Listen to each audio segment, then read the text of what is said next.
Well, many of us did not believe Russia was going to invade Ukraine. Obviously, we got this one wrong. But for many years, people from policy experts to world leaders have been warning that the West NATO expansion towards Ukraine would result in exactly what's happening now, Russia resorting to force to keep Ukraine out of NATO. Here's Mikhail Gorbachev in April of 1997 speaking to members of Congress, warning them about the planned expansion of NATO. And I'm not persuaded by the assurances that we hear that Russia has nothing to worry about. Нельзя унижать народ, нацию, и нельзя рассчитывать, что это так пройдет все. You may not humiliate a nation, a people, and think that it'll have no consequences. Ну и другое, это что уже, новая стратегия? So my question is this a new strategy? Говорят, нет. It was Gorbachev who Bush Sr. made the assurances to that NATO wouldn't expand. So when he talks about being humiliated, it's likely also personal. But just stop for a moment and think. This was 1997, 25 years ago. We've been aggressively expanding NATO for over 2 decades before Russia ultimately snapped.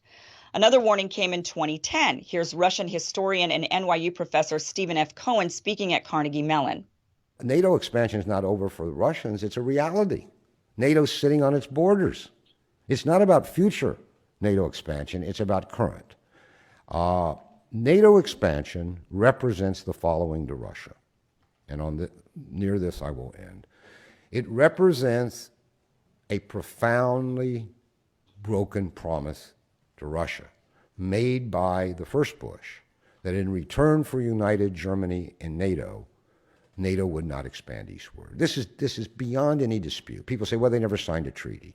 But a deal is a deal. The United States gives its word unless we're shysters. And if you don't get it in writing, we'll cheat you. We broke our word. And when both Putin and Medvedev say publicly to Madeleine Albright and others, we, Russia, feel deceived and betrayed, that's what they're talking about. So NATO represents, on the part of Russia, a lack of trust. You break your words to us. To what extent can we trust you? Secondly, it represents military encirclement. If you sit in the Kremlin and you look out at where NATO is and where they want to go, it's everywhere. It's everywhere on Russia's borders.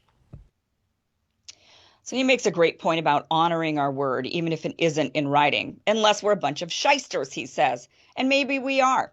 In 2015, international relations expert John Mersheimer talked about how we're purposefully baiting Ukraine to take a hard line with Russia under false promises of inviting them into the West. But I actually think that what's going on here is that the West is leading Ukraine down the primrose path. And the end result is that Ukraine is going to get wrecked. And I believe that the policy that I'm advocating, which is neutralizing Ukraine and then building it up economically and getting it out of the competition between Russia on one side and NATO on the other side, is the best thing that could happen to the Ukrainians. What we're doing is encouraging the Ukrainians to play tough with the Russians. We're encouraging the Ukrainians to think that they will ultimately become part of the West because we will ultimately defeat Putin and we will ultimately get our way. Time is on our side. And of course, the Ukrainians are playing along with this. And the Ukrainians are almost completely unwilling to compromise with the Russians and instead want to pursue a hardline policy. Well, as I said to you before, if they do that, the end result is that their country is going to be wrecked. And what we're doing is, in effect, encouraging that outcome. I think it would make much more sense for us to work to create a neutral Ukraine. It would be in our interest to bury this crisis as quickly as possible. It certainly would be in Russia's interest to do so. And most importantly, it would be in Ukraine's interest to put an end to the crisis. Ultimately, Ukraine gets wrecked, he says. And that was in 2015, and we're watching this now in real time. The Ukrainians and Russians sat down at peace talks, and rather than agree to become neutral, which is Russia's demand, Ukraine is taking a hard line, and we're witnessing their country get destroyed as a result. And now it's likely the country will be split in two or possibly three the further Ukraine goes into the conflict, unwilling to negotiate. Yesterday in Biden's State of the Union address, he said, quote, "The NATO alliance was created to secure peace and stability in Europe after World War II." But I got to admit, it's not feeling like it. Biden also said Putin had rejected repeated efforts at diplomacy, but many of us are wondering what those diplomacy attempts were.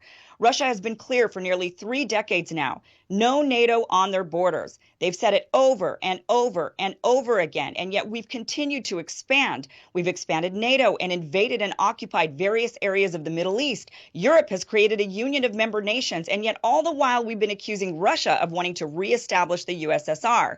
We've even put missiles up to their border in our NATO member states as a response. And now we're all in danger, not just Ukrainians, of an all-out nuclear war because our leaders continue to refuse to back down. The irony is, when Russia annexed Crimea and when Assad was accused of gassing his own people, American neocons were upset Obama had set a red line, but refused to actually do anything about it when it was crossed. Those same neocons are shocked Putin actually said arming Ukraine is a red line and meant it. He wasn't bluffing, and he's not going to back down. The Russians have told us this would happen for decades now. I see many people saying it shouldn't be up to us or Russia if Ukraine joins NATO, that each country should be allowed to decide for themselves. But it doesn't work like that. NATO isn't a right. It's a club. It's an agreement that if one nation is invaded, the others will come to their collective defense. We should be allowed to choose who we want to rush to the defense of and who we think will be valuable in our defense when needed. The point of NATO is safety in numbers, but if adding a member makes the entire group unsafe, it defeats the point.